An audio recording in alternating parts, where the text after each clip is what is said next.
Okay, welcome to this month's call. For those who don't know me, my name's Wayne. I'm based in Australia. I've been with Climbo for probably a year and a half, maybe a little bit longer. I'm trying to work out when I came on board. And we run one of these calls every single month. It's very much an open forum call. We generally start with a topic, and then we move over to their Q&As and just open up the floor to general questions. So we understand every week there's new people on the call that haven't been on some of these calls. We've got the old timers on the call like Andre, and not that you're old, Andre. So been around a while. We got so we generally try to keep it open forum. So the topic of this week's call is making sure your clients are connected up properly to the software. Because when we set up a free trial, in an instance, we might connect them through public access just so we can show them how it sort of looks and feels. But they don't get the full experience until they really start to use the AI and the share on Facebook and all these sort of really cool tools we've got. And a prime example, the other day I had a guy book a call through my website. And I'm looking at the details in my CRM, and there's nothing standing out about this guy, about who his company was or anything. So I'm like going to this call blind. And we just start chatting and all that. And he goes, "Look, Wayne, I've been meaning to reach out to you for months." So I'm assuming he was a flyer drop. Now, it turns out he's got a cafe up in Coolum. He's got his own full-blown roastery at the back of Coolum. And he's got another 10 or 12 cafes in Sydney. So he was very keen to reach out. We had the call, and I said, "Well, let's get Coolum set up before you jet off to Sydney so you can show your managers how it all works."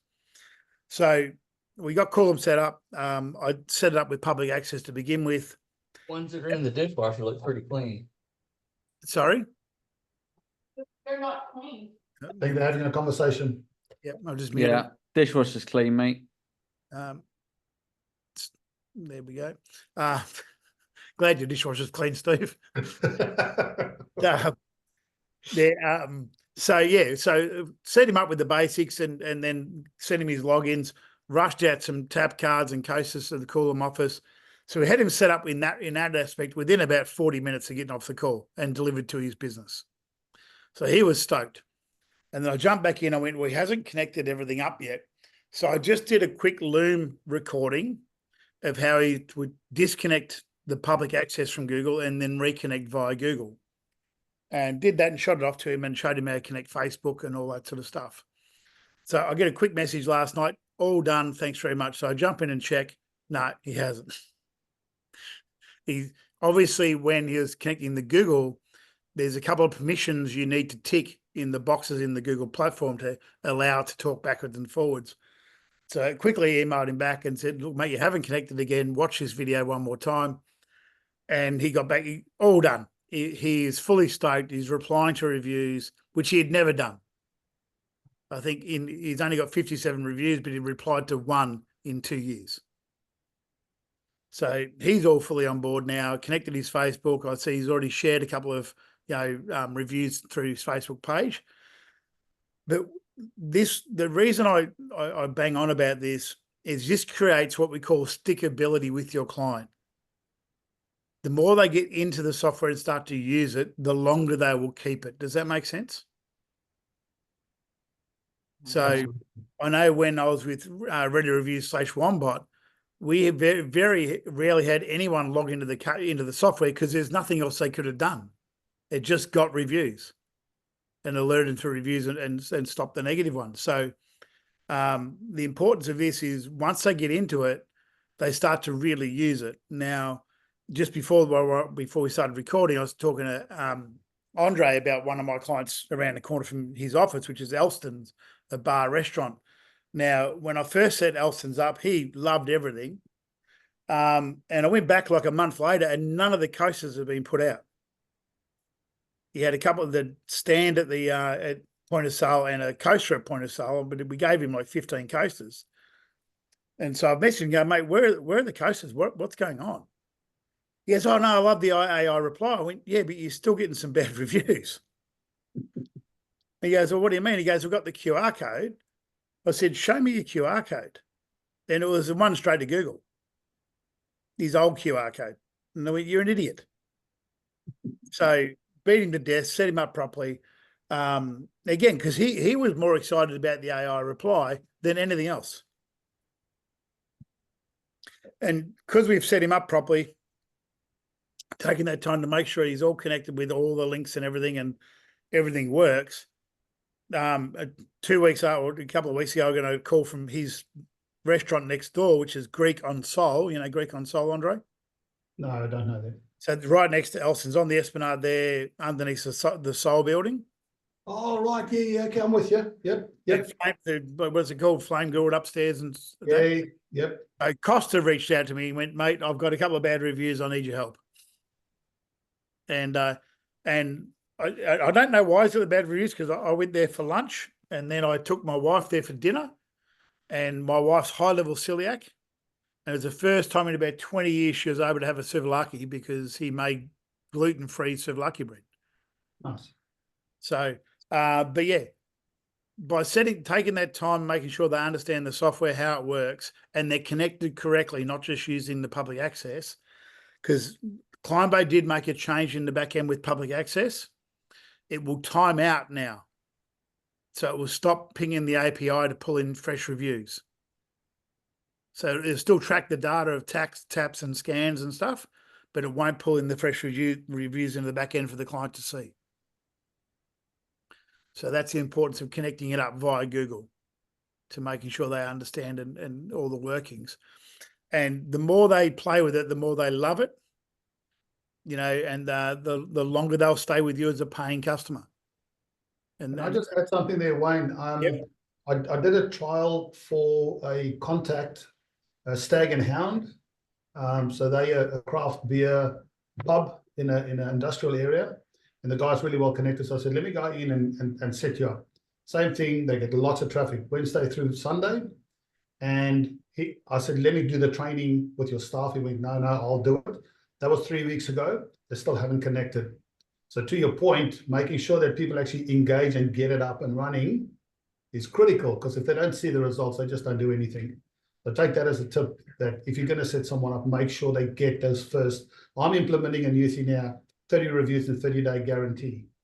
But the guarantee is that we have to work together to get the 30 reviews. Yeah. So there's a few things there. Yep. And that's the thing, you know, I'm very quick to respond to my customers when they got a technical question. We had another one come on board last week. So last week I had one business come on board. Now, this is interesting too, is a LinkedIn connection. Now, I've known Ben for probably 15 years. He's been on my LinkedIn for 15 years. He's a local guy, an insurance agent. He's got 3 different insurance profiles. Effectively, he does luxury homes, luxury cars, and commercial insurance. I upgraded my LinkedIn to the paid LinkedIn, and then all of a sudden he started seeing my posts. He reached out and said, dude, I think we need to catch up. So I went and sat with him. He signed off on the proposal when I was away down the Gold Coast last week. And then another client came on board, which is an Accu Wellness Centre here on the Sunshine Coast. So I got 4 deals while I was away here locally. And she was under the understanding, because she's an acupuncturist, natural therapist, and through APRA, which is Australia's version of the FDA, effectively, she wasn't allowed to get testimonials. I said, yeah, testimonials are one thing, reviews are another thing. You're allowed to get reviews for your business. You're not allowed to claim cures. I said, you can't go, we did this and we cured her cancer. I said, that's what you're not allowed to do, but you're more than happy to get reviews. So she, again, I went out and had a meeting with her. She was a referral from a day spa friend of ours. And then she said, look, Wayne, I took about a week, got back to me, yep, ready to go ahead. Could you do me a favor though? I've got 2 girls that work part-time. I really want to get onto this. Could you spend some time with them, training them on the software? I'm happy to pay you. I said, look, you're around the corner. You're paying for the software. I'm happy to come out and do, 10, 15 minutes with each girl. So I did one yesterday. It took me 6 minutes to train her. She's like, this is so easy. Right? Showed her how to input clients via SMS or email, and showed her how to use the reply with AI. That's all. That's all I need to know. Yeah, so same thing. The Eden Barn Cafe that I've got downstairs at 50 Cavill, they did their little tap cards. They weren't using them. Took them the coasters, and I actually went there sort of just before they closed and spoke to the staff and said, "You just have to point to it. You don't have to do anything." They now, I think they're sitting on 63 reviews in 2 weeks. Yep. It's just amazing. Just giving them that little push, it helps. Just that subtle hint. Yeah. And I monitor a lot of my clients, and we just see them come through all the time. And yeah, they're all smashing it. Like I said, our Shopify client I've got, they're at nearly 600 reviews now. She was at 42 2 years ago. So, and she's 100% automated and a pain in the ass. But anyway. It's the clothing company, right? Yeah, the clothing one. Yeah, Salty Shreds. I was there today on their page. They have more than 1,000 reviews now. No, that's a different one, I think. Okay, then I was on the wrong one. On the wrong one. Yeah. This one's Salty Shreds, it's called.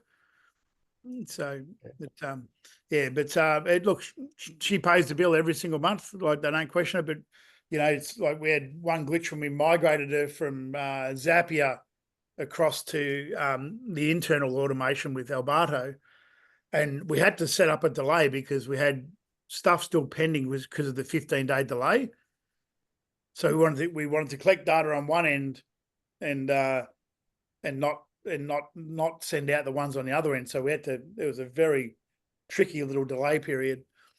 And so it sort of had to, it was a very weird setup. But she's, I haven't had any reviews for like a week. And I went, well, that's not quite true. But anyway, so we got her all fixed. But the thing is setting those clients up properly to make sure they understand how it all works and the power of reviews, obviously, we still occasionally I'll pull up a negative review and show them how many times that's been seen and a positive one and how many times that's been seen. And then how do you show them how many times their review's been seen? But just because I think the pressure point for me is showing that or telling them how important a review is. Yep. And I like, for example, I'm doing an email campaign at the moment and someone wrote back to me, well, I've got 4.6 reviews and 200 review count. And I was like, well, that's great, but your competitors have 1.5 thousand and you're still like 6th in the list of if I was to type in restaurants in your area.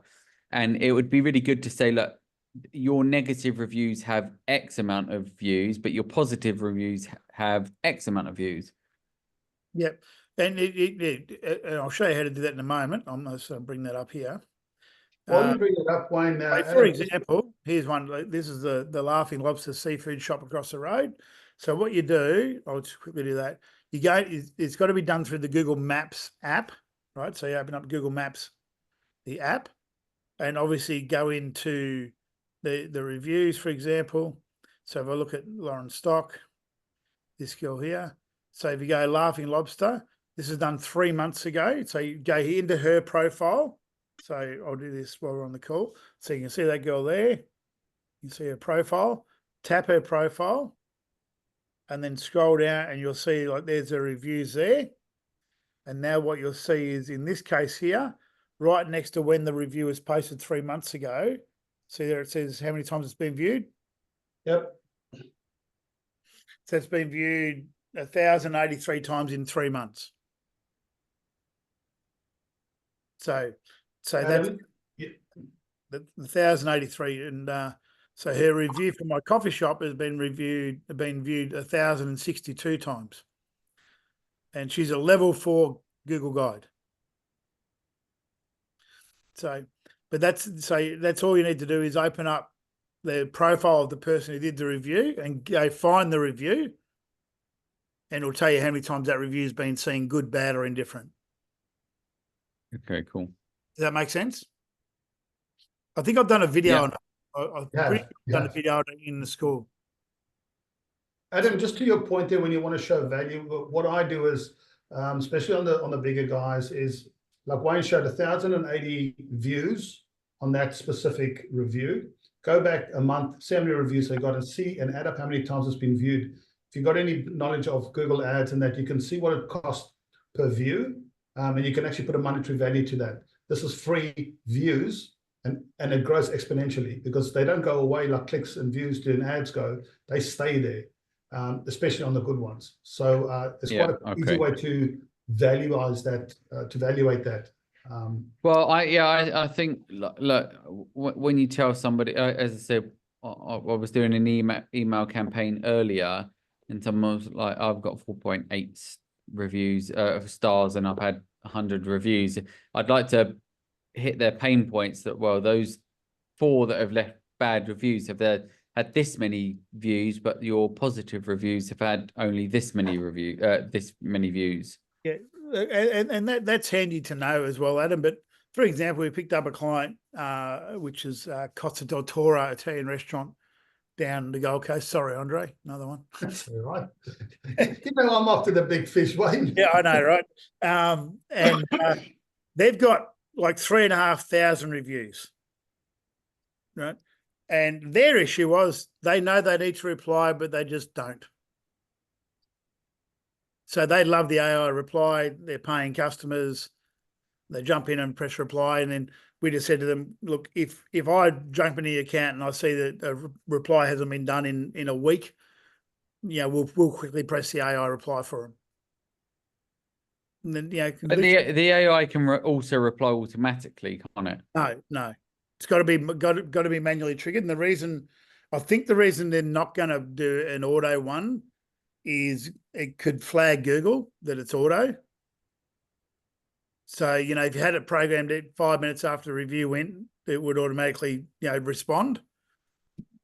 Google would potentially flag that. So, but look, it literally takes the business owner a couple of minutes to jump in and press reply with AI. Yeah, yeah. Trust me, you don't want it on auto because it can get flagged by Google and their profile get pulled down. It's a dangerous little area there. AI replies are one thing, but automatic replies Google don't like. So okay. Sans raised their hand. Oh, can you hear me there, Wayne? Yeah, we can, mate. Yep.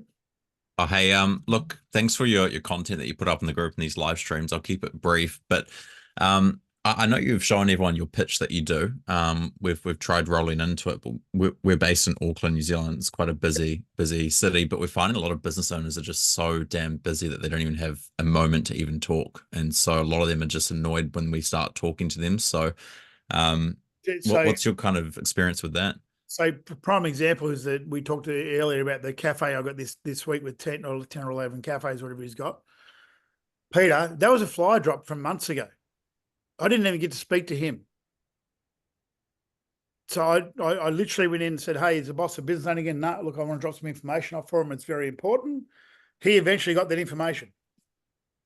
You know, it's and literally it's keep soldiering on. In the city of Auckland, obviously it's a little bit tougher because I've been there. It is busy. And it's about timing. You know, what time of the day are you making the calls? 10 a.m. to 12 p.m. Yeah, around about 11 is always good. And then after 1:30 for hospitality. Right.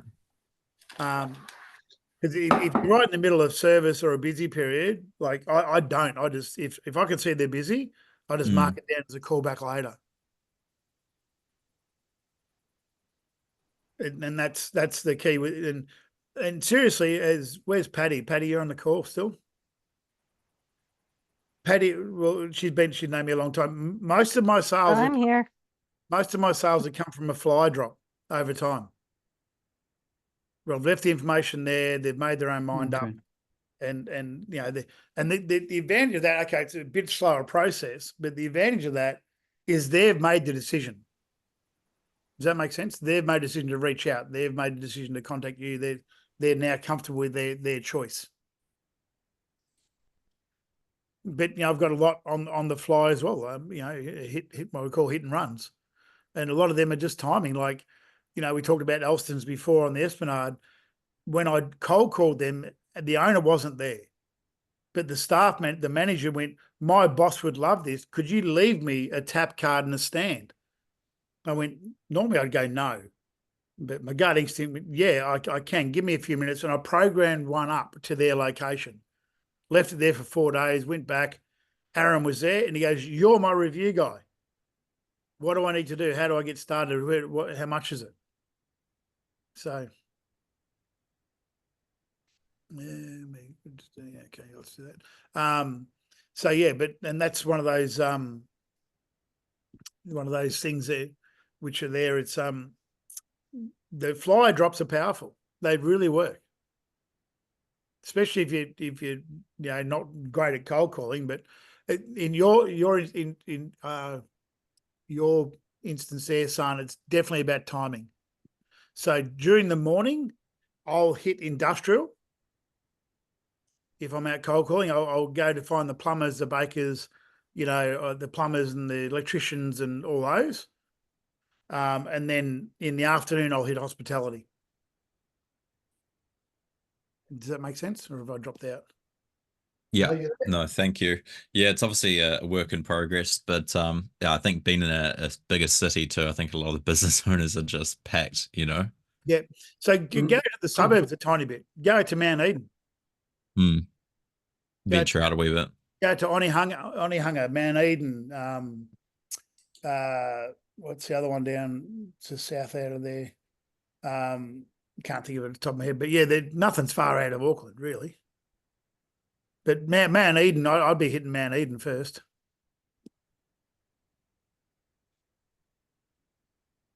So now, I think Amir had his hand up next. Hey, yeah, thanks for the call. This is my first time on the call, so a lot of great information. I'm pretty new to this, so what I'm trying to do is I'm trying to create like a video on Loom of me kind of going over the Climbo system and the benefits of it.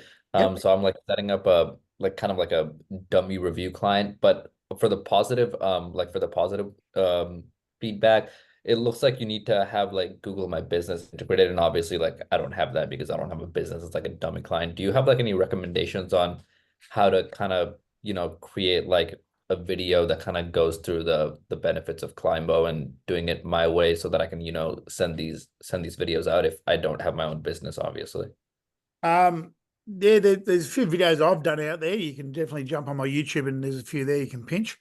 And then make your own. But yeah, you could integrate without using the reply part of it. But you could definitely integrate any business just through the public access and pull their reviews into to do it like a dashboard demo. Oh, okay, so if you go public, then you don't need to, like you don't have to like get permission from the business. No, You can just if you do a demo, yeah, just pick any business you right. want. Yeah, I just need the video to kind of show like, where the Google reviews and where the Facebook reviews are, so then they can see kind of how the system works. Yeah, and then Make a suggestion there. Yeah. Go to your closest busy outlet, restaurant, whatever's busy. They don't have a review guy, and go and ask if they will partner with you for 3 months. And say you're starting up, you want to learn, but you want testimonials, you want videos, you want the tap cards, you want everything there, and work with them, use them as a demo. What I do when I go for the bigger fish, I go to the smaller clients like the Eden Garden Cafe downstairs. It's a small little shop. And all I wanted was volume, because the client that I'm pitching, which is a big medical company, they didn't believe me that we could get a lot of reviews. I said, well, let me go and do a case study for you. And then you go back with a testimonial, the videos, everything, and you show them what it is. That will get you a lot of credibility very quickly, and it'll educate you on the system, as long as the client that you're working with understands they're getting it for free, but they're going to have to give you 10, 20 minutes a week of their time to make sure that you can learn. Yeah. Okay. Yeah, I gave away my first few locations to get some case studies. So Justin had his hand up there for a minute. Where'd you go, Justin? Yeah.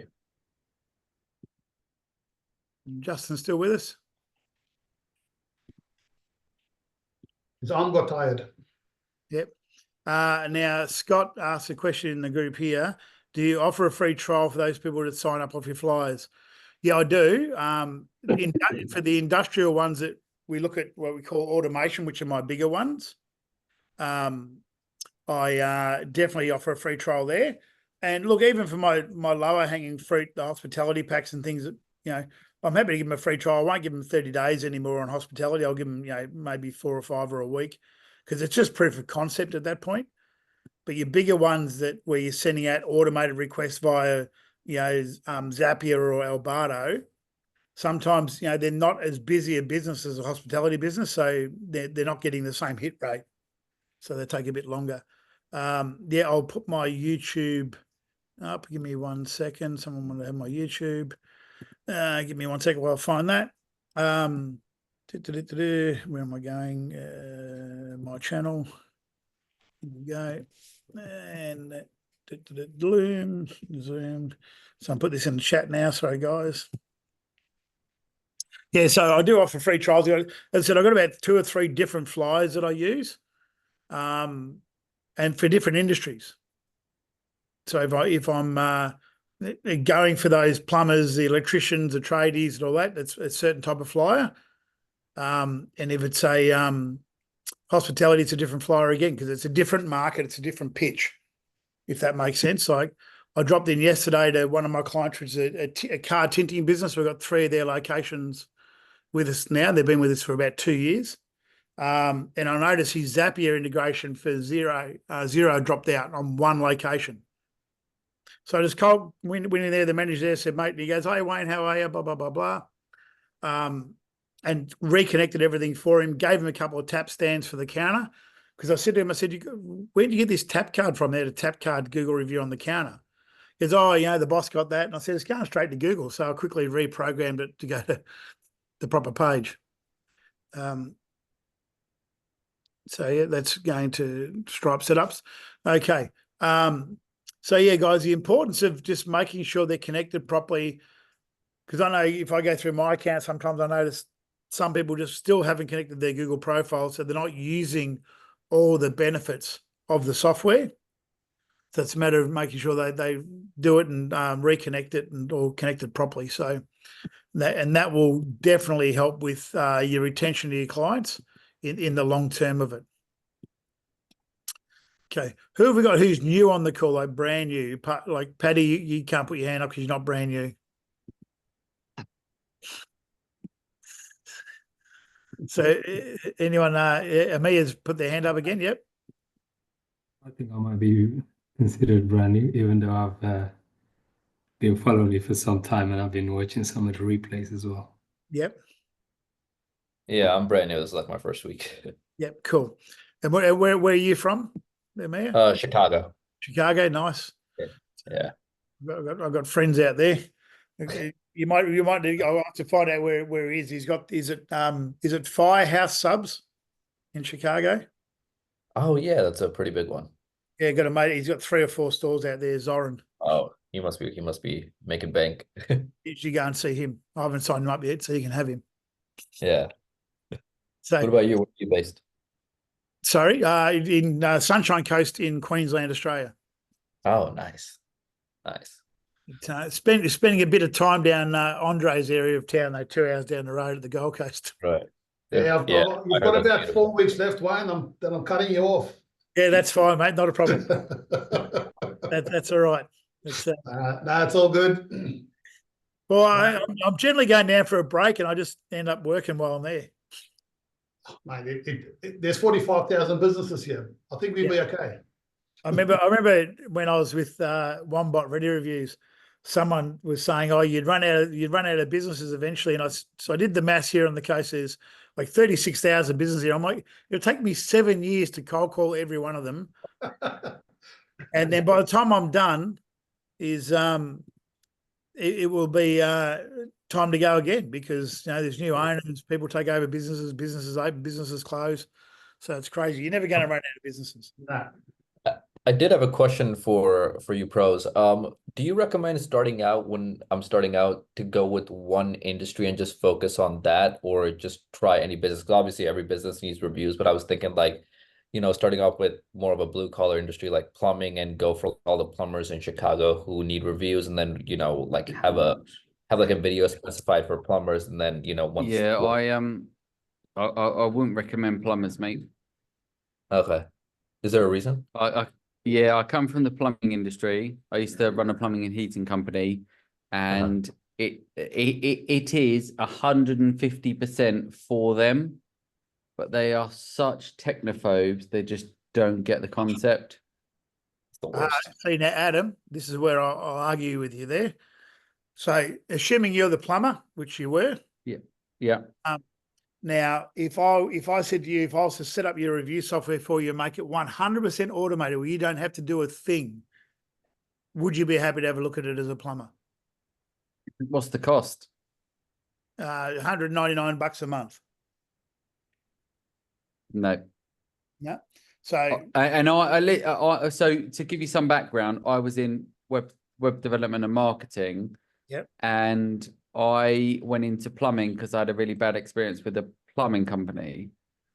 And all I focused on was good customer service. Yep.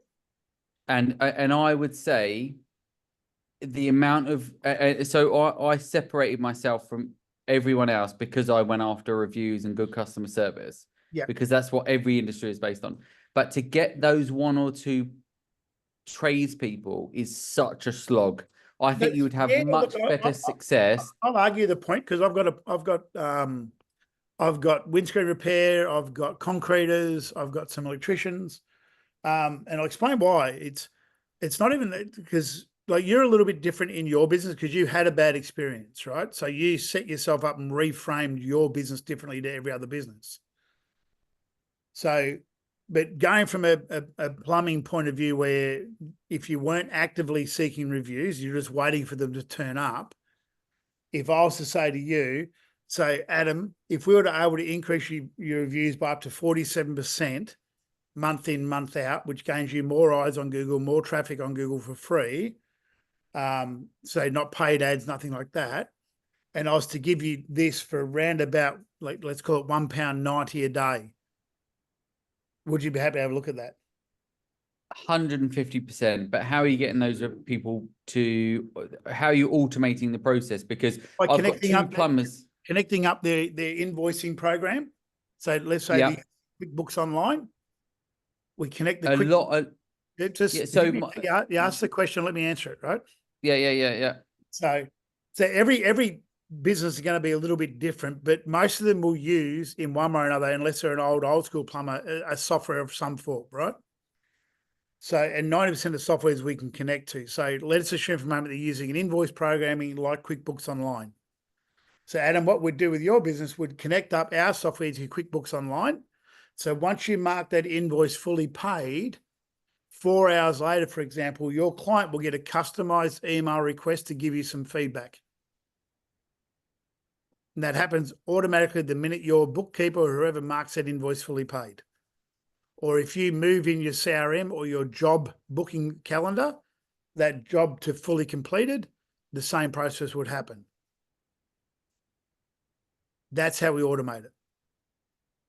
Yep. And I agree on your point, but what I wanted to say to Amia, is that right? Is that there's better industries that you could target that would get better results because, for example, I still run a plumbing and heating company now, and they still send me Word documents as invoices. Yeah. Oh, look, I understand that.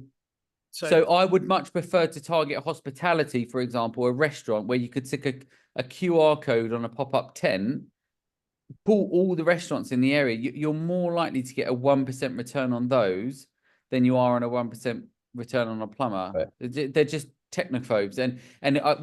My point is, I agree with you, Wayne.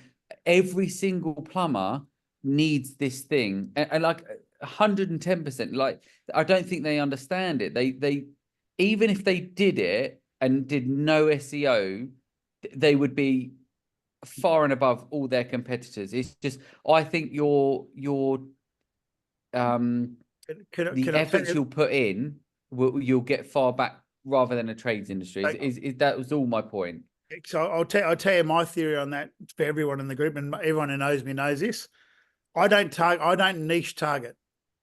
I'll pick a strip and I'll walk down that strip, whether it be an industrial strip or a retail strip, and I'll call on every single business. Oh, wow. And the reason is I don't know what that business is going through, right? So I don't miss a business because if I'm niche targeting, let's say I'm going to target plumbers or car yards or mechanics, or it doesn't matter what the niche is.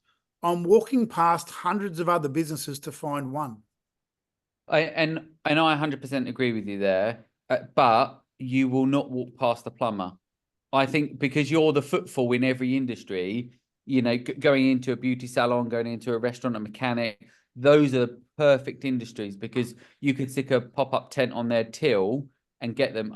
My point was for Amiya is calling 100 or 1,000 plumbers, you wouldn't get the same results as a 1,000 restaurants. Yeah, and you're definitely correct. But you know, you might find that one plumber that's really struggling, and you could just give them a tap card, and they have that tap card with them. So yeah, but Amy, I don't want you to call to get one plumber when you could get 10 restaurants. And I'll give you a good example is I've got a lady in the Philippines that's doing cold calling today, and she's been doing, we use Google Maps extractor to get all the data from Google Maps. And then we do cold emails to say, hello, X business, you've got X amount of reviews and this is your star rating. And I said, look, we need to change our tack and do cold calling today. She called 25 companies today in cleaning, and she got one booking straight away. And I've got 6,892, I think it was when I looked earlier, of gas engineers in England. And I had 2 signups. That conversion rate is painful compared to hospitality.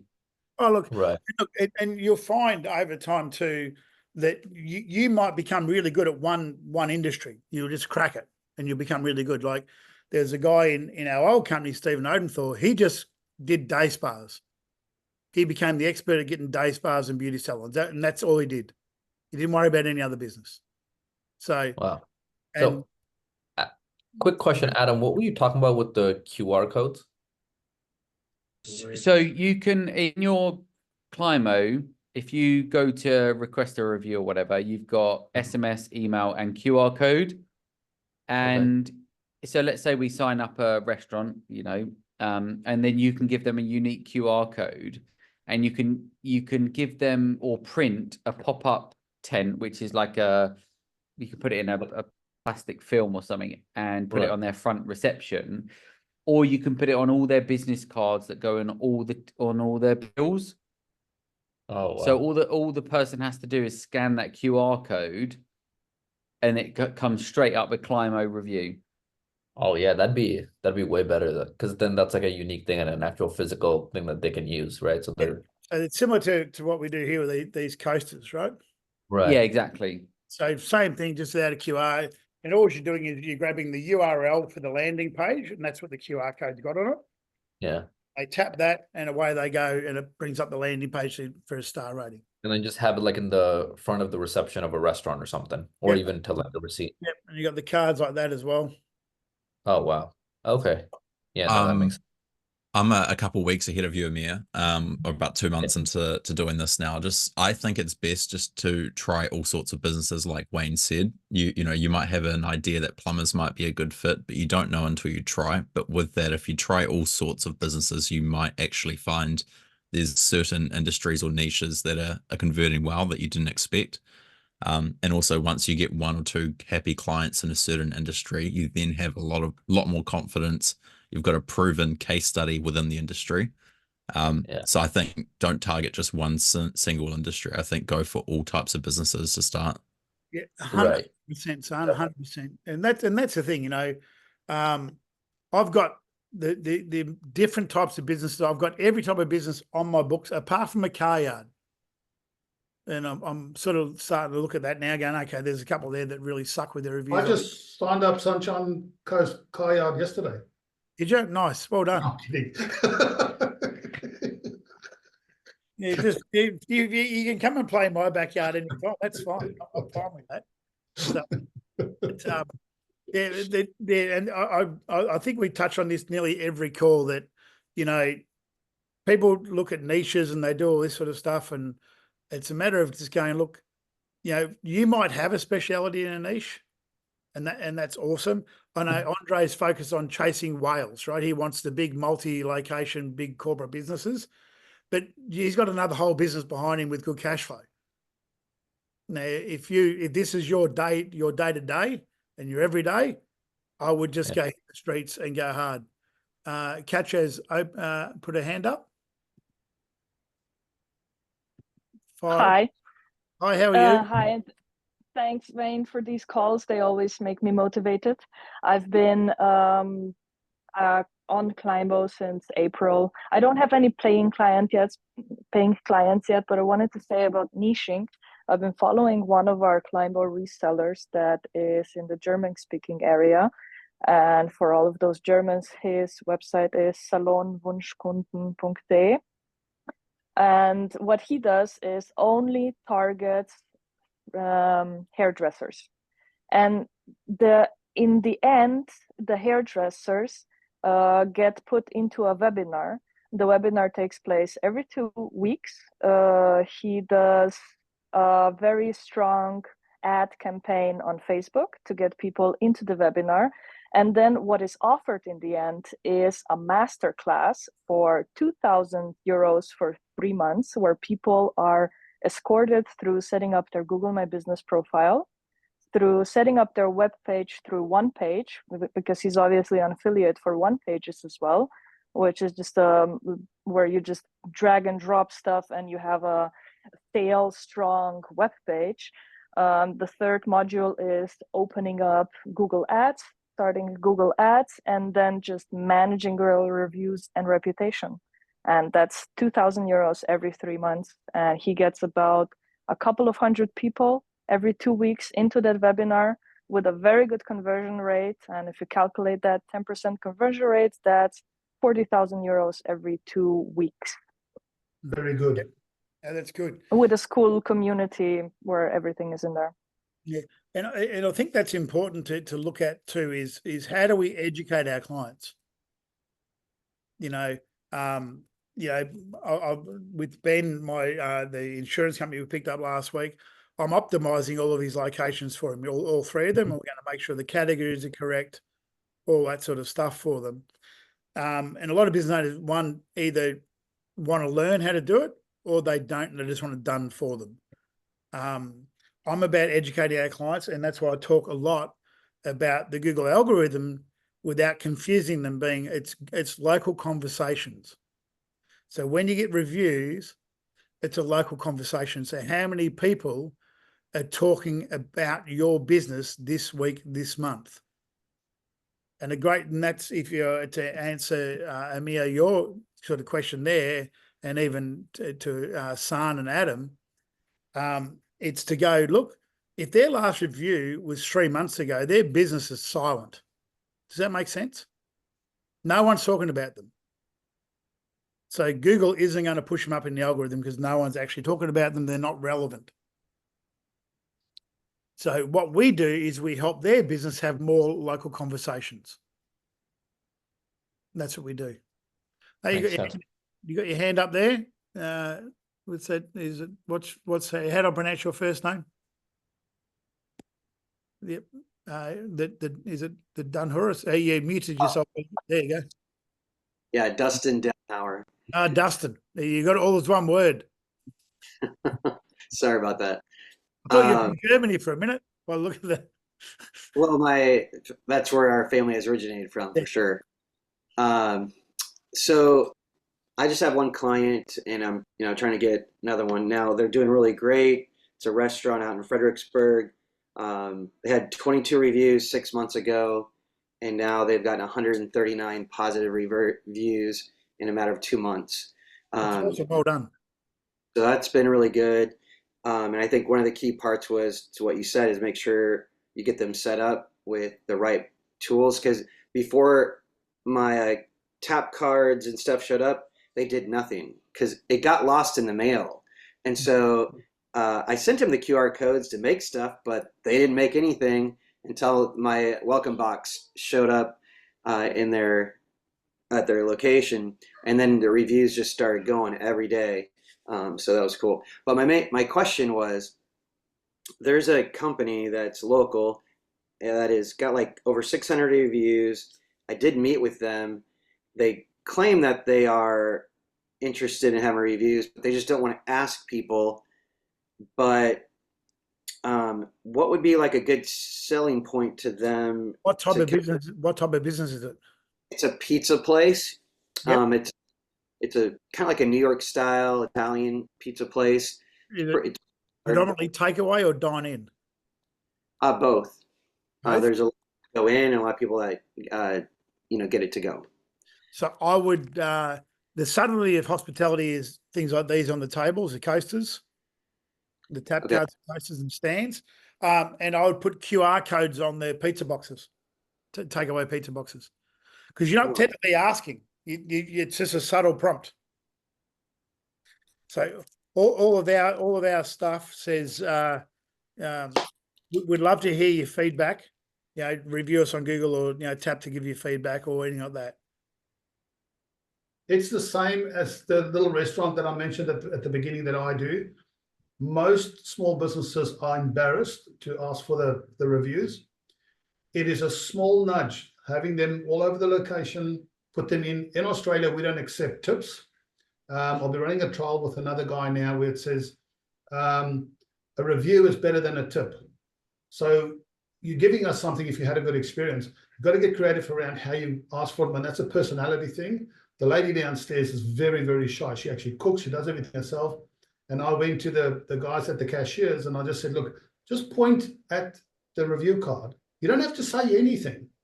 And like I said, they got 56 reviews in 2 weeks. So just get in, understand their personality, and like Wayne says, make it available so it's easy to see everywhere. Yep. And that's the key. Like with our coffee shop up the road, we've got coasters, we've got stands, and on the back of every single menu is the QR code. Okay. We show us some love by leaving us a review. Wayne? Yes, Andre? I am limited for time. I've got an 8 o'clock meeting deadline. Can we quickly just ask a question around the big fish, if there's anybody in this group and what they particularly wanted to hear, and we can set that up for next month? Andre and I talk fairly regularly, as you gather, and Andre is, we call him the whale hunter. And we thought for next month's call, we might get Andre to delve a bit deeper into whale hunting and how to find migaloo, as we call them here in Australia, which is the great white whale. But yeah, so if everyone just does a thumbs up if they want Andre to do it could be a 10, 20, 30-minute session on whale hunting and his strategies behind what he's doing to get the big corporates. Yeah, So, I'll show a quick outline quickly, and then for the people that are not in this meeting that are watching the videos later, if they can just highlight what is important. There's a lot behind all of this, and I'd love to share the highlights that people are actually after. I'll show you some of the frameworks for the purpose of the other people if I can share my screen. Yeah, I've just allowed you to do that. Thank you. So where are we? Over here. Can everybody see that okay? Yep. All right. So I just did a layout quickly. If people can just make a comment onto what exactly they would love to get more details on, we can go further in detail at another time. But for the next meeting, I'll try and keep this to about a 10, 20-minute sort of session. There's qualifying a good prospect and understanding who you want to target. There's a whole lot of points behind that. There's a retainer guide. Few things that people need to know before you actually go and pitch, asking the right questions, understanding their situation, how it'll work for them, what are their investment options. Then there's prospecting when you actually pitch, and there's few things that I can show you on how to put the pitch deck together based on your initial qualifications. And then there's a proposal outlay on how to propose, and there's several steps on the proposals. The steps that we have, it's small, you're pitching to the right person. It's the person that might have to pitch this to somebody else, and it's a board meeting. There's a whole lot of layers to all of this. And the expectation of the corporate. What does the person expect? What does the company expect? And what do you expect? Making sure those things align. And then there's a few other little things that I got out of ChatGPT that we can address. But if people can just sort of let me know what is of most interest to them, That'll be handy. Let me just see if I stop presenting there, Wayne. Yeah. So you just Perfect. stop your screen. Yeah, so that's still presenting, I think. Can we grab that document, Andre, as a template? Not yet. Like I said, there's a lot of my personal stuff in there. So once people have let me know what they have or what they're interested in, I'll put a more concise document together. So maybe, Andre, when we get off the call, after your meeting, jump onto the school and just create a poll with a couple of questions. Yeah, I can do that. Yes. The poll will determine what we're going to do. Patty's gone wild hunting. Looks fun. She can't wait to learn more, especially how to find the kids. Scott's gone. Can we do maybe have a bonus meeting prior to the next one? Yeah. Yep. So we can definitely look at all different things there. Andre and I will connect after the call later in the week and work out a strategy for the call. But yeah, so all these things, guys, this is a great thing I love about our community here is we all come together and help each other. I'm just here as a facilitator. It's only because I've got, a bit more experience than most. I'm here to facilitate the calls, share my knowledge, what's worked for me, what's not worked for me, and then, get people like Andre on the call and all you guys who participate. And I thank you for that every month. To share our knowledge and your wins and your losses, what you're finding hard, what's working for you.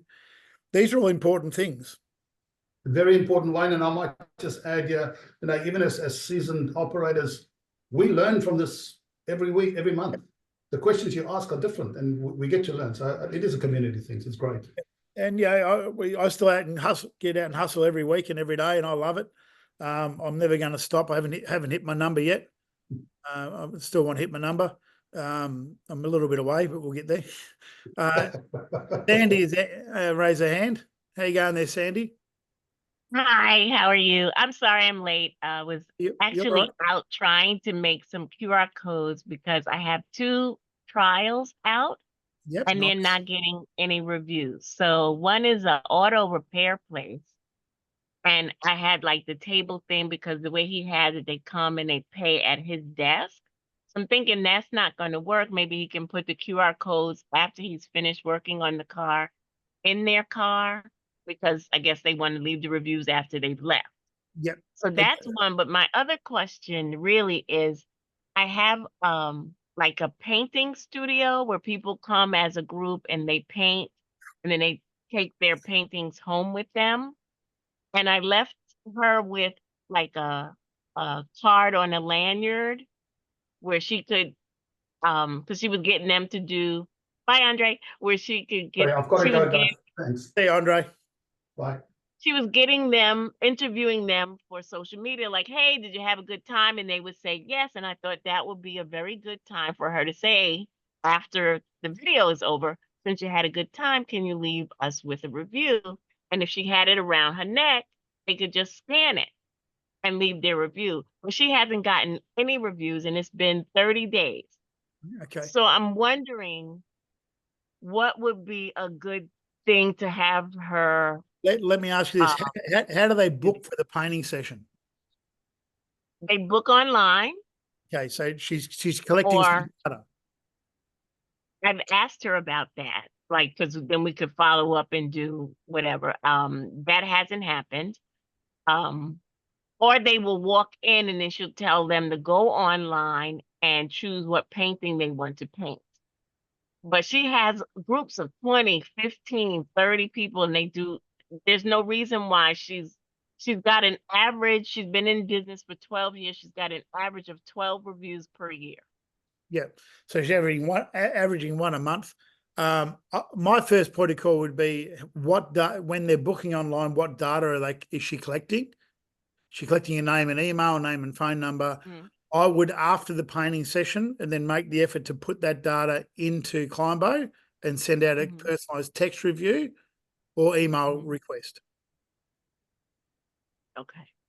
That's what I'd do. Obviously, they have the QR codes and the lanyards and all there. She's walking around with it hanging off her neck, but no one's doing anything about it. I don't think she's using it. And I've followed up several times. The other thought, and let me know what your opinion is.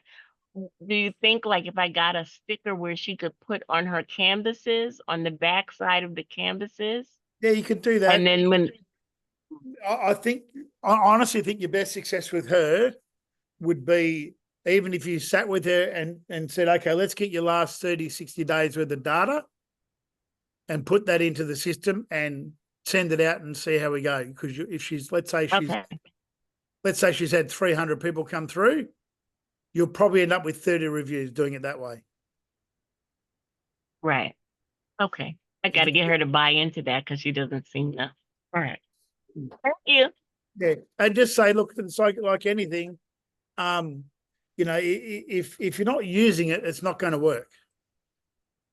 And say in your business, what I think your greatest success would be to use the product this way. And the great thing is with Climbo, whether it be SMS or email, you can craft a message that is in line with her and her messaging. Mm-hmm. You know, it's like the wellness center we did the other day. You know, they're doing, we crafted the email to suit them and their environment. It was all about wellness and well-being, and we want to thank you for your and wish you well on your journey and all that sort of stuff. So that would be my advice to you. I'd be sitting with her to put some data in and say, look, let's give this another run. And if you need to extend it 30 days, extend it 30 days. But say, look, we know it works. You obviously haven't given it the best crack whether you've been busy or whatever, but this is how I would recommend the use of it. It is under sound control panel. And then I missed part of it. So are we saying basically any niche works, or has anybody found a niche that is particularly good to go after? I think any niche works if it's set up properly and they understand it and they're active in it. Does that make sense? So I look at the different industries, and that's why a lot of mine are automated. So we've got third-party integrations where it just they do mark the invoice paid and it does what it's meant to do. You know, and that's like Luke. I don't know if you watched some of my videos in the past. I've talked about all concept concreting. Luke, the concreter. Yeah, we took him from 4 reviews to now 50, and it's all automated. He doesn't do anything. He'll take photos and send me photos every now and then, but other than that, he doesn't do anything. It's all automated. He just rings me and thanks me for the phone calls every month. Okay. And So, I know you like hospitality, so hospitality maybe is fine, restaurant. but I've got day salons. I've got an auto mechanic. I've got a glass repair. I've got a tinting business. I've got lots of restaurants, bars, cafes. I've got a gutter guard business. And you're using the plates mainly with those as opposed to the cards, right? Hospitality, I'm mainly using the coasters and the stands. In the stands, okay. Tradespeople, I'll occasionally give them one of these, but mainly I'll try to automate them because they're lazy. Yeah, okay. So I look at the business and go, okay, well, is he actually going to do anything or not? You know, so QR codes are what we call a silent salesman. So, and the tap cards and stuff, they just sit there and the customer chooses to do it. Okay. But good to know. The lazy do the automated. Yeah. Okay. Yeah. And that's Gotcha. it. You know, business, they'll go, oh, look, I want to do it. I'm just too busy or too time poor. I don't want to do it. I know I need to. I just don't know how. Okay. Cool. Thank you. Very good. And Gene, you had your hand up there, mate, and waiting patiently. Yeah, real quickly, when you're doing your walking and talking, how do you handle when you run into a business that doesn't have a business profile verified? I can help them verify it. And do you charge them for that? What's the process you use on verifying it? Because I know how important it is to have it verified, and a lot of people don't. Yeah, I'll go in and help them claim the business. So if the profile is already set up, they just haven't claimed it. Yeah. I'll walk them through that process, which is 2 seconds to do. Right. If that number and stuff's still valid, it's a matter of clicking the own this business and walking through the process, and it'll ring the number and give them a code and they got it. Okay. And I won't charge them for that because it's literally minutes. You do it with a phone. Okay, you can do it with a phone number. I got you. Yep. And then, but if you have to set it up from scratch, they haven't even done I anything. charge them $500. Okay, that answers my question. Yeah, $500. Nothing wrong with Nothing wrong with the whole side business.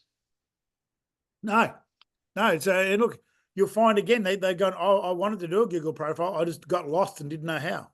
Right. Okay. So, you know, and I picked up a guy from my cafe the other week. He's a tow truck driver.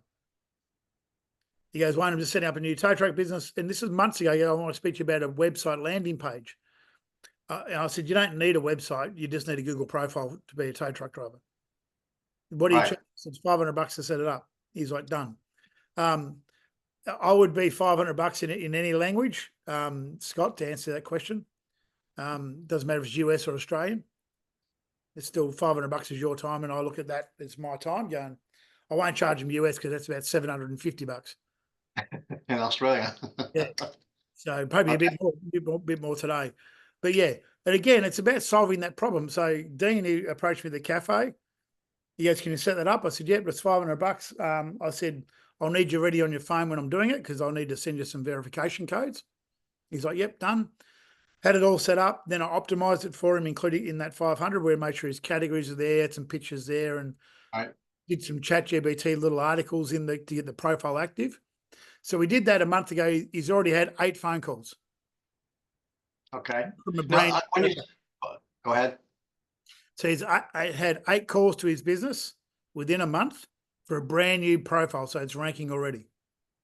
Wow. Now on that, when you're doing that, you're not using the old fashioned postcard method that people used to use, right? Occasionally you get that. I had one, which is a business down the Gold Coast, which has struggled to get his. So they're sending out a postcard there.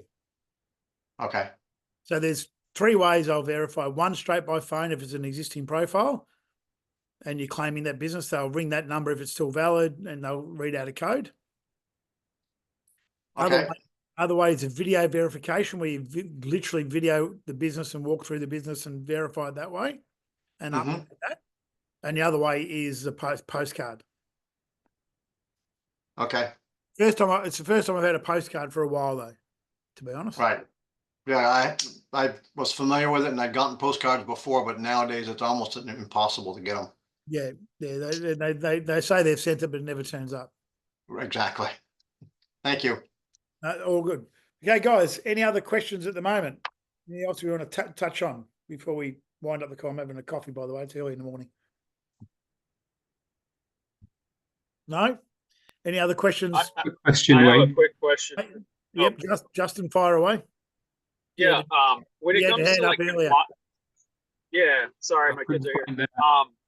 When it comes to compliance and regulation, like I noticed on other software and this one, like it has the whole 3-star.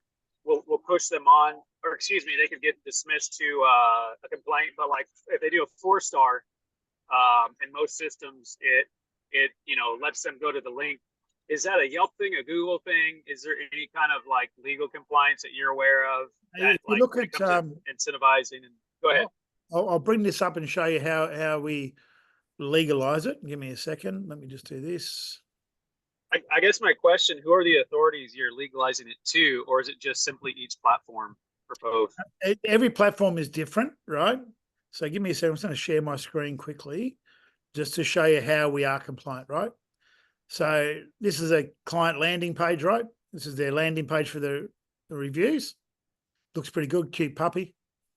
2-star, right? Where we're compliant is here. So what we're doing, we're putting a bridge between the review platform and the business to go, we want to get your feedback first if we can, but if you choose not to leave your feedback here and go here, you can go here. And that's understood. Thank you so much for that. And then as far as the video, because I'm going to be pushing a lot of video, do you guys have any, because I know there's different laws there with like, you need to let that customer know how you're going to use that and all that stuff. Is that something you have they can check off and read? That would just be a public privacy statement generated by that business. So it's got nothing to do with it. Like we can have a disclaimer of how we store and hold the footage, and it's just stored and held on our servers. I guess I'm imagining that would be the time to have them look at that. Like if I was a customer, I wouldn't want to later on say, hey, you know that video you did? I mean, they might as well just check that box and sign that now. Is there any way we could, I think there is. box I can? I think there is there. Give me a second. Let me just do this. I think there, when they go to that, it says that you agree to allow your video to be used. Yep. It says there's a big green tick box. It says, I agree. I agree that my video could be used for the company for marketing purposes. Yeah, and I guess I was asking if can I modify what that says or not? So I'm not that familiar with the software yet. Give me a second. I'll tell you how. Give me a second here. Positive video.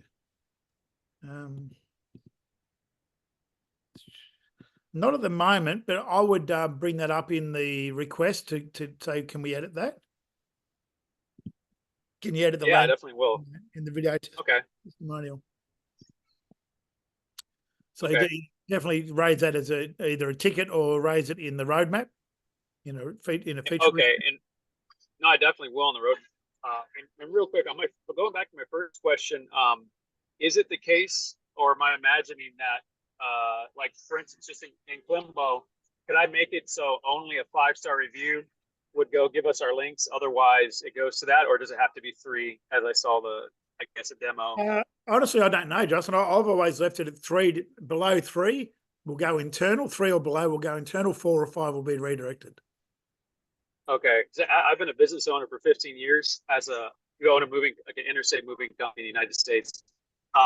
Everyone that I know as an owner, I know hundreds of them in a group I've been in for a long time. They do not want anyone to even think about leaving a 4-star review, and so I imagine most other service companies and anyone doesn't want to push that. So how do we? And I tell you, if I may, Justin, there is a way. When you are adjusting your landing page, the second thing that you adjust the positive experience where you have your platforms listed.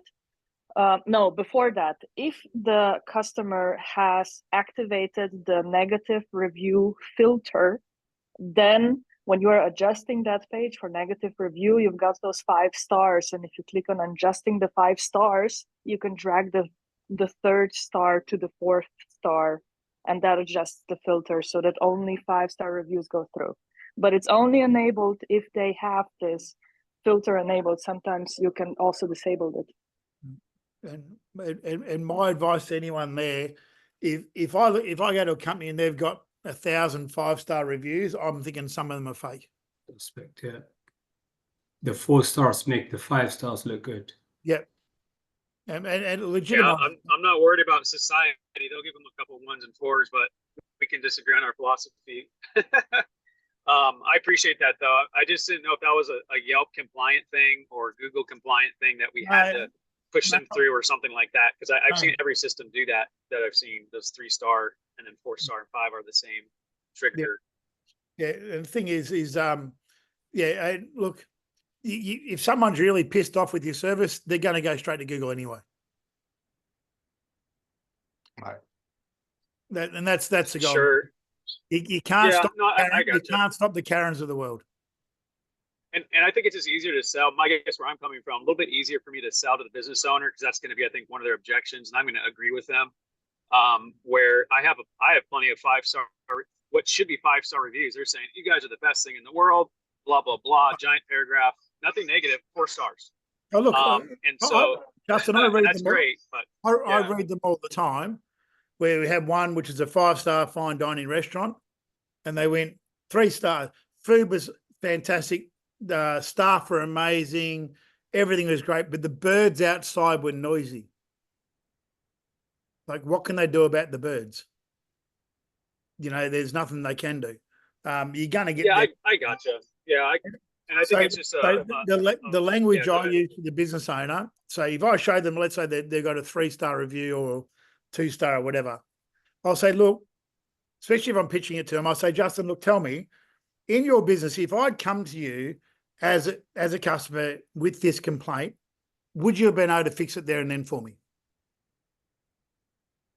And they go, well, yeah. I say, so what our software does is gives you, the business owner, the power back to help navigate those circumstances before they go public.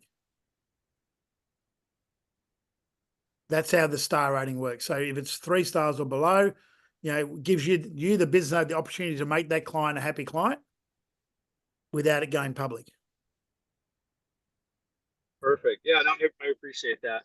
I'm glad we can change that because I think I do want to try that out. Basically, only 5-star going forward to the review links as a prominent action. Yeah. So good points. So either way. Yep. So it's risky to Wait. internalize anything under 5 stars. I could see it causing complaint. Now, I wouldn't. Yeah, again, I'm on the same as Sandy. Anything under 5, 4. Anything under 3 stars, I'm fine with. But anything under 5, if you're just having just 5 onlys, I'm not a fan of that because I don't think it's real. But you still, if someone really wants to go to Google, they're going to go anyway. That's the philosophy there. So, okay, guys, any other questions before we wind this up? I think Samir. Yeah, I have a quick question. Yep. Yes, I have. Two parts basically. One is the platform. I'm sure a while back I could change the color of the stars. I think you can. Yeah, I've been trying to do it in branding. Can you do it? It's in branding. Yeah, I could change it. I've got it stuck on blue, and I want to match it to the brand's colors. Give me a second. Yeah, in your portal, you can change the star color. In your main agency dashboard under brand, you can change it there, but that will change it universally. Yes, I wanted to do it per client. That's the thing. Give me a look. I don't think you can as yet, but it'd be a good request to put up on the roadmap. Absolutely. I'll try and do that. One other, the second question I have is when you're doing the flyer drops, what is your pitch? I mean, to break into the gatekeepers, do you normally ask for the manager, for the owner? Yeah. So my pitch is always the same. It varies a little bit from businesses, but basically it's hi, is the boss of the business owner in?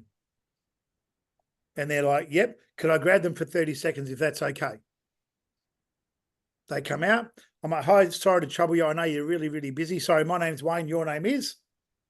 And Samir. Samir, lovely to meet you. I know you're flat out. I'm not going to hold you up. But really quickly, Samir, on a scale of 1 to 10, how important are reviews to your business right now? Very important. 5. Up to 10 out of 10, yeah. Okay, great. You're the people we love to deal with. Sorry. What I do, Samir, is I help business owners like you get more. Now, if it's a restaurant, bums on seats. If it's a hairdressing salon, more bookings.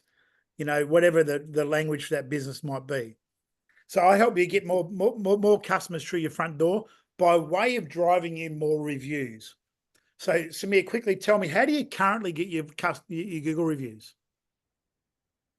We don't do anything proactive. They just turn up, don't they? So they just turn up. If I could show you a way where we could boost your reviews by up to 47% without you doing anything really different to what you're doing right now, would you be happy to have a look at that? Yeah, why not? Fantastic. I might keep it for another minute. I'll have one of these with me programmed up. Yeah. Tap card or QR code, doesn't matter. Tap it on the phone and do the demo. Does that make sense? The demo is for generic another business you have, or do you set them up? Occasionally, I can set them up if I think they're going to be very keen. I might set them up first, sit out the front of their restaurant and do it. But most of the time, I've set it up to a generic one, just one of my clients. Yeah, and especially if I'm in that area, I'm like, this business, yeah, okay, this is what we do, and I show them 2 stars first,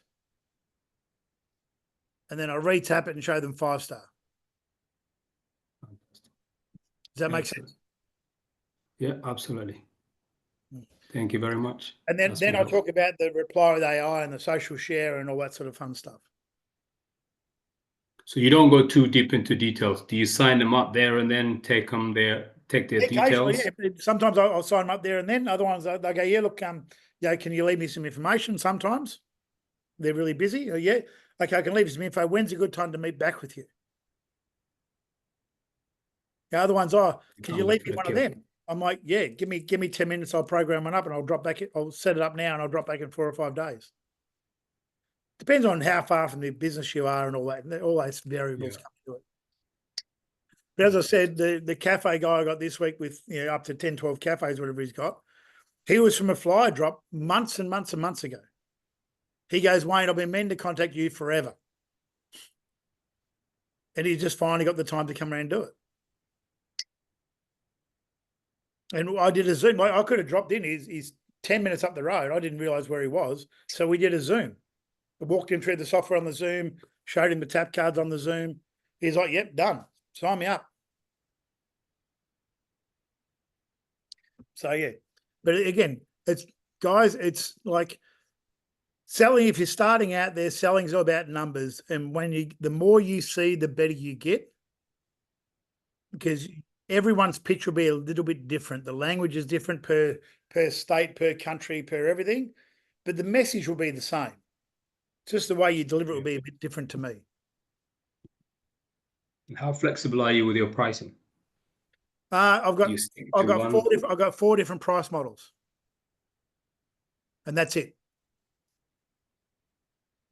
for every niche. Yep. So hospitality is one. If they need automation, it starts at $199 a month, then goes to $299 and $399 a month, and that's based on SMS and email credits. What's your hospitality? Hospitality at the moment, I've been having a really good success with just giving a few of these to them and setting up with the basic software with very minimal SMS and email credits, like 10 and 20 credits. It's $500 a year, flat rate done, pay up front. That's good to know. Thank you. And the reason I did that is we had the hospitality pack about $90 a month, and that was okay, and still got a fair few on that. But I realized the hospitality don't use any automation. They're not using any of the text, any of the email, anything really. Mm-hmm.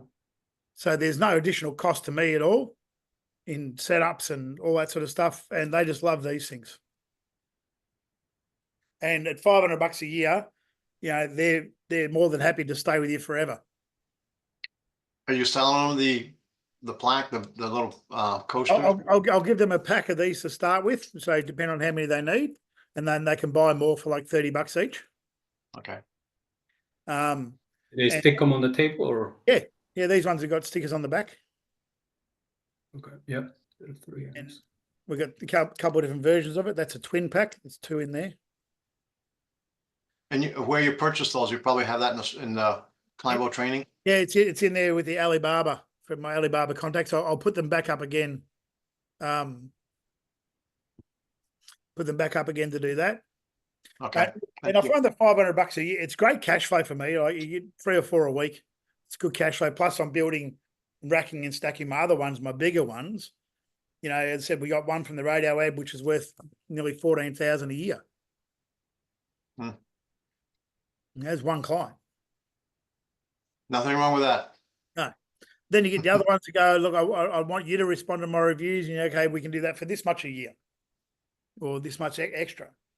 So, and again, every area is going to be a little bit different in every business. But I went hospitality went through a rough time with COVID.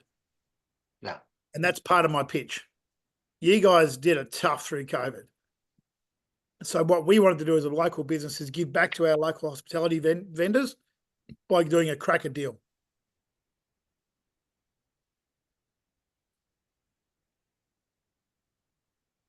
And that's the language we use. You did it tough through COVID, so we want to give back. Want to give you guys a break for once. Hey, Sandy, welcome back. Hi. I'm hoping, I'm looking for, I like the idea of the 500 a year or what have you. And I'm wondering, just recently, there was a post in my area where this popular restaurant closed down. Yep. They had some struggles, and it was like a post, hey, tomorrow is our last day. They closed down. I looked at, they had sadly gotten down to a 3.9 rating. So I'm trying to figure out in my head how I can go to the neighboring businesses and say, oh my goodness, what a horrible thing that happened over here. One of their issues was reviews, and show and get them on board with me so that this doesn't happen, help them get it Any thoughts on how I So can? there's a tweak great that? line now. This is not my line now. Patty's still on the call. She'll know this. One of the guys who was in the old group, it was one of his lines. I won't name him because I don't like him, but it was a great line. And it was, let's say you go to a business and they've got a 3.5 star rating. I would say to them, okay, so if you're a customer coming to your business, looking at your reviews, would you use you? No, well, wait. Let me make sure I'm clear on my question. So the restaurant closed. I want to go to the neighboring businesses. I understand what you're saying. And use that to my advantage. Okay. Yeah. So basically, there's two avenues here.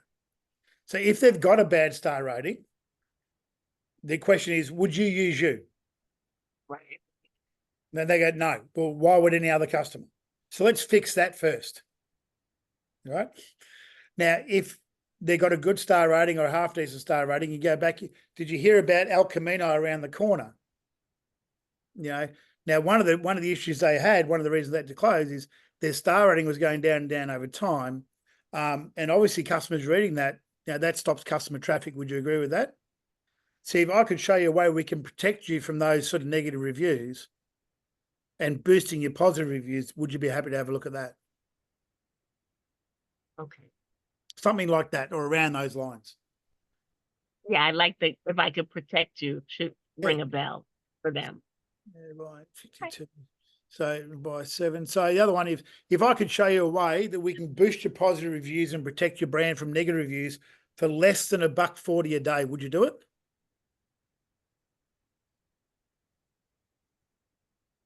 Because 500 divided by 52 divided by 7 is $1.37 a day.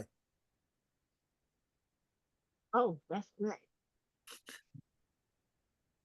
It's called breaking and boost your breaking it down to the ridiculous. Yeah, and it's like with especially hospitality. If you're dealing with a hospitality client, and you say to them, let's say it's a coffee shop, they go, oh yeah, really $500, and you go, you spill more coffee than that. You spill more than $1.37 a day. Right, this is less than wastage. We say, how many customers you get through a day? Let's say they get 100. So if we can get you, let's call it between 2 and 7 new reviews every single day, would that be worth $1.37 a day to you?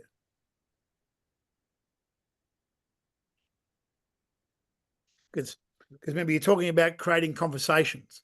Google loves conversations, and reviews are local chatter. So what we do when we get a review, it sends a signal to Google. Here's a review.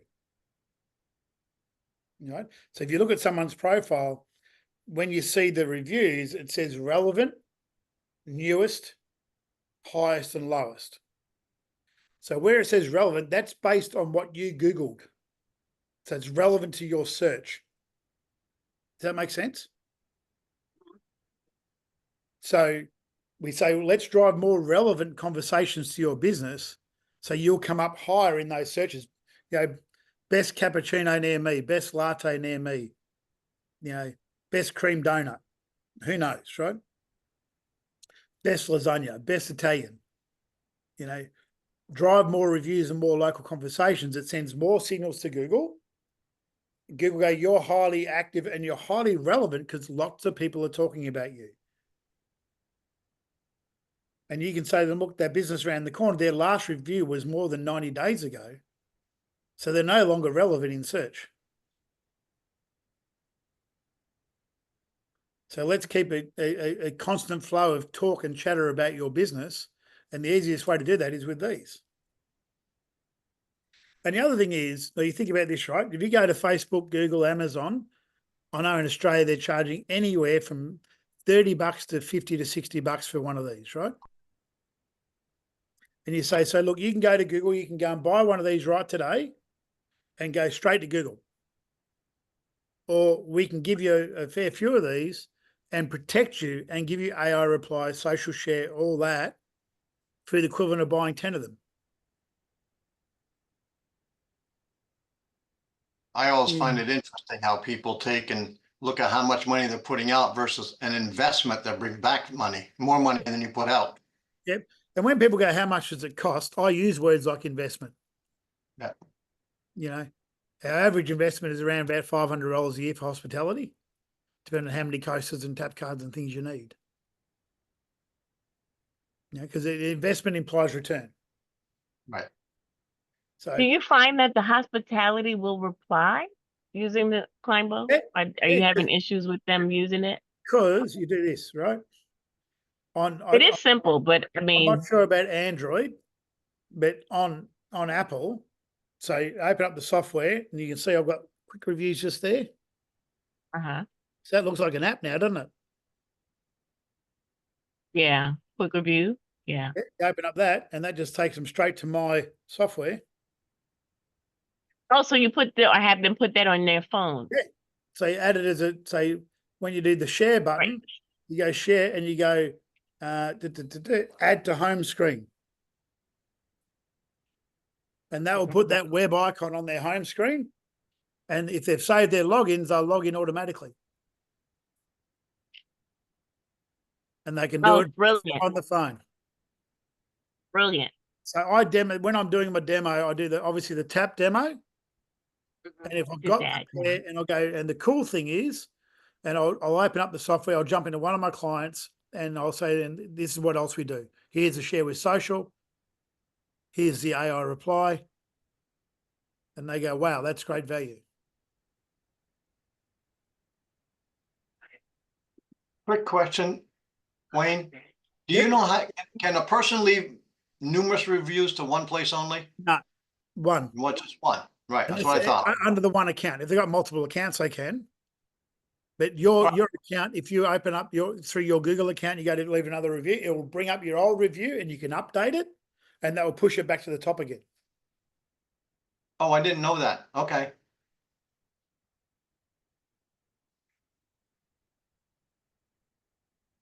So, you know, you've seen some people go and they'll leave a bad review, then they fix it, they'll go back and they'll edit that review. And it's the same thing. So it's not a new review, it's just an edited review. That's why I was asking, because when you said you pre-program the card to another client. Yep. I don't leave the review for that client. I leave that open. So I just go like that, bring it up. And that will come up here. You see how, oh, no, this one's Patron Coffee. And you see here it comes up, where do you want to go? Okay. So if I go Google, for example, I've already left a review for this one because there was one, I've had the company for ages and you can see there's my review there. Okay, gotcha. I didn't realize that. Yeah. But sometimes I'll just have a generic, just one of my clients I haven't left a review for. Yep. And just have that come up and show them how it nakedly comes up and they're ready to go. Okay. But the power of the demo is really mind-blowing for the business, especially in hospitality, hairdressers, beauty salons, any of those brick and mortar businesses. The power of the demo is the key. Got it. And just have you just tap that and there you go. And away you go, comes up. How's your thing with cost? Yeah, how's your experience there? And I go 2-star. That's what happens. Okay, it goes to you, doesn't go to Google. And I tap it again. Okay, we go again, and we go. Oh, let that refresh. Yep, tap that. 4 or 5-star. Where do we want to go? So rather than driving reviews just to Google, we can drive them to multi-platform. So what that means to your business, like especially with this particular business, they're in a very heavily tourist-driven area with a big Asian tourist migration, right? Asians love TripAdvisor, not Google. Say that again? Asians love TripAdvisor, not Google. Oh, wow. I didn't know that. Right. So let's build your profile across multiple platforms and let's not miss any opportunity to get a review for where your customer loves to leave a review. So, because if you just get a tap card from Google, it's going to one profile. We give the option to build it across multiple profiles. So if you go TripAdvisor, then just takes them straight to there. Wow. Okay. Now we can't use the reply with TripAdvisor yet. I believe the team is working on that with TripAdvisor, it's very hard API to open up. But people, most of the business go, yeah, I don't care. Like I know TripAdvisor reviews are important, but you know, I'd rather respond to the Google ones and make that easy. Right. Okay, guys, we've got a bit over time. Any other questions here before we wind this call up this week? This will be posted in the next half an hour into the group. And we can find you at Share Alibaba. that, detail. Sorry? Alibaba contact details. Oh, yeah, if you I'll don't put that mind. in the group. I'm sure you've got a post. Yeah, I'll put that in the group Thank as you well. very much. Yep. Thank you. Okay, any other questions, guys, before we sign off? I want to thank you all for taking the time out in the evening, afternoon, morning, wherever we are in the world. And we will do this all again next month, about the same bat time, same bat channel. And we look forward to seeing you in the group. In Germany, we have already midnight. Thank you, Wayne. Midnight. Yeah. Thanks for staying up, Dirk. Take care. See you Bye-bye. guys. See you soon. Bye. Okay, bye-bye. Bye.